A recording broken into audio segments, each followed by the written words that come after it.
Still calling, I told Caroline. Of course they are. You just became the answer to all their problems, and then you had the audacity to say no. They're probably Googling elder abuse right now, trying to figure out if they can have you declared incompetent. The thought sent a chill through me. Could they do that? Not if you're working with a good lawyer and taking sensible steps to protect yourself, which reminds me, you need to document everything that happened last night. Write it all down while it's fresh, in case you need it later.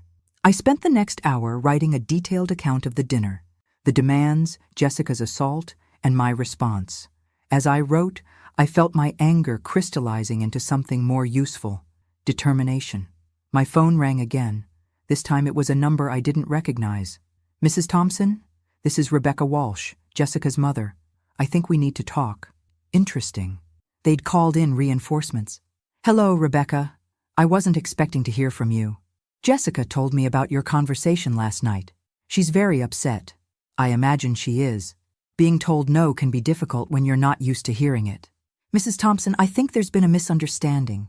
Jessica isn't asking for charity. She's asking for family support during a difficult time. Family support. The same phrase Jessica and Mark had used, like they'd all coordinated their talking points. Rebecca, your daughter threw a drink in my face because I wouldn't give her almost $1 million. What part of that suggests family support to you? There was a pause. She told me you were being deliberately cruel, taunting her about her spending. Taunting her. I'd read her credit card statements back to her, stating facts about her choices. If facts felt like taunting, that said more about her guilt than my intentions.